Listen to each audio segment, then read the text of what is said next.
Hey guys, I'm Auntie Alicia and welcome to my kitchen. Today we're going to be making a homemade banana pudding pie. So let's get started. We're going to start with a vanilla wafer crust. I already have my vanilla wafers processed. We're going to go ahead and mix in our sugar and our melted butter. All right, so we're going to go ahead and mix this around. All right, now that we got all of our vanilla wafers mixed up, we're going to go ahead and press them in our pan. Now you can use a measuring cup.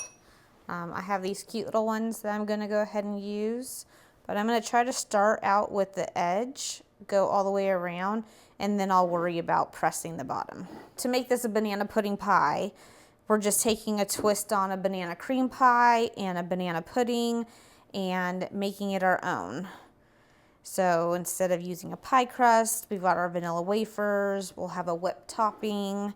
So you just want to get this nice and pressed around the sides. I'm just using the top of this finger to make the top edge just stay even, so I'm butting these two up together.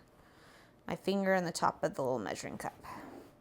So now we have a little lip, and I'm going to press the bottom in, get it all nice and even, and now we have a good base for our pie. So now we're just going to go ahead and pop that in the oven. Again, we're just trying to get a nice firm crust to hold that nice cream filling. So while our crust is baking, we're going to start infusing our milk with our bananas. Add our milk to our saucepan, and then we're going to slice up the bananas, and we're going to cook it slowly to infuse that milk with the nice banana flavor. You can't have banana pudding pie if it doesn't taste like bananas. So we're just going to cook this on medium heat. We just want to get these bananas nice and soft, and we want that milk nice and infused with all that banana flavor. All right, so I think our milk is all nice and infused. It's looking a little frothy on top. It's just starting to simmer, so it's been about 7 or 8 minutes. So we're gonna turn the heat off. We're gonna put this to the side and let it cool for a minute while we gather our other ingredients. We've let our infused milk with the bananas cool some. I'm gonna use an immersion blender, but you can use a potato masher, whatever you want, to get the bananas all blended in and incorporated with the milk. Okay. I think we're all blended. All right, so now we've got all of our ingredients so that we can start cooking our pudding base.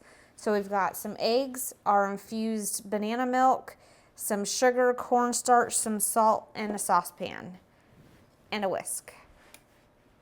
So we're gonna start by adding our sugar, cornstarch, and some salt. Go ahead and whisk that around.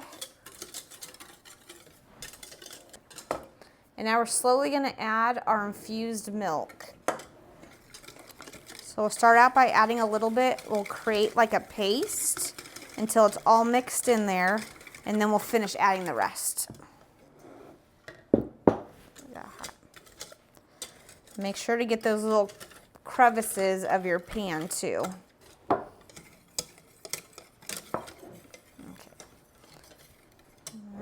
So now once you have your cornstarch and your sugar, it's all mixed up, then you can just go ahead and add the rest of the liquid.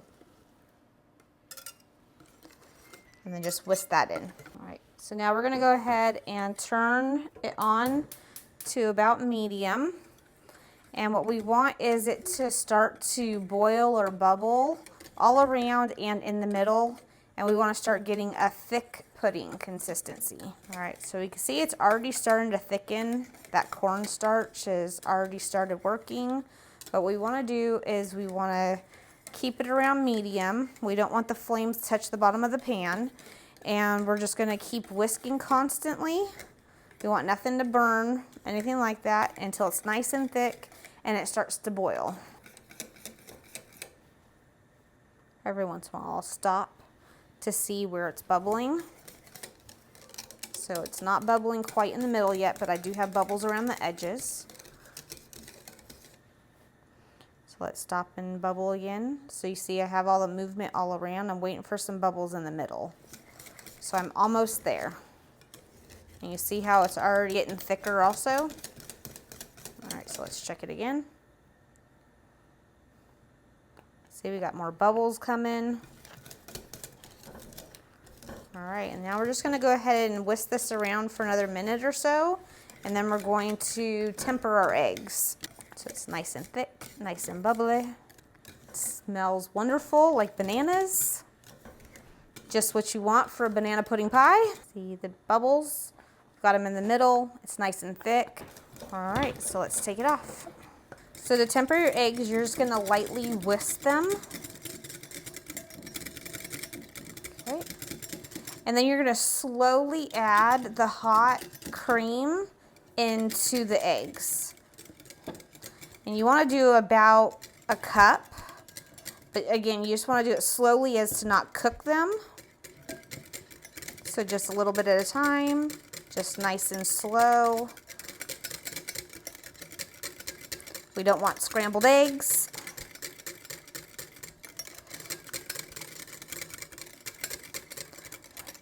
If you're not good judging what a cup is, or at least a cup, then grab a measuring cup and do this also. It doesn't have to be exact. If you do more, fine. The idea is just to slowly get it in there and not make scrambled eggs. Okay, so that's more than a cup, but it's nice and combined. There's no scrambled eggs in there. So now we're going to whisk this back into our cream. Give that another whisk, and now we're gonna put it back on the heat and cook it for another 2 or 3 minutes. Because this is real and it's homemade and it's not artificial, the color probably isn't gonna look the best because it's bananas, all right? Most banana puddings are using like boxed pudding or just using a vanilla pudding and then they just slice up bananas. But we're making this like real banana. If you want to color it, stick a few drops of a yellow food gel in here and you can make it a little bit more yellow. I wouldn't go crazy with it. A drop or two would probably be plenty to give it more of a, you know, yellow banana color. All right, so we're starting our bubbles again. So now we're gonna cook it for 2 or 3 more minutes and then we're gonna take it off and put it in our pie pan. All right, so it's been our 2 or 3 minutes. So we're gonna go ahead and take it off. And we're gonna add our vanilla. It smells so good.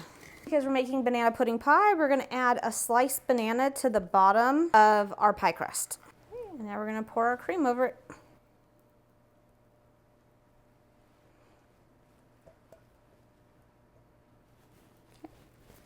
All right, now I'm gonna grab a piece of saran wrap and just lay it to the top. When it cools, it'll create like a skin on top and we don't want that. So pushing some saran wrap to the surface of it will prevent that.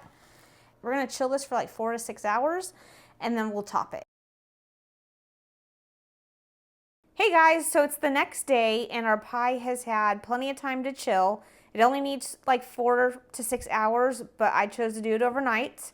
So let's get it out. All right. Here's our pie. We're gonna take the saran wrap off. So our pie has sat up really nice and now it's time to garnish it, decorate it.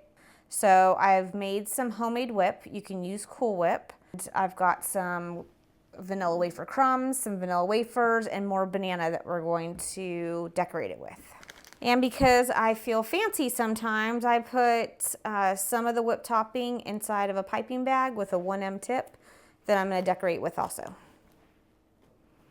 All right, so we're gonna start by just putting some of the whip on. I mean, this is the classic that goes with a banana pudding. So we're just gonna spread that all over the pie. I'm using a little offset spatula, but you can easily use a butter knife also. All right, so now that we've got that all topped, now we're just gonna go ahead and decorate it. But first I'm gonna slice up some banana. And I would do this step right before you're about to serve, just because you know bananas can start turning brown. I'm going to decorate it.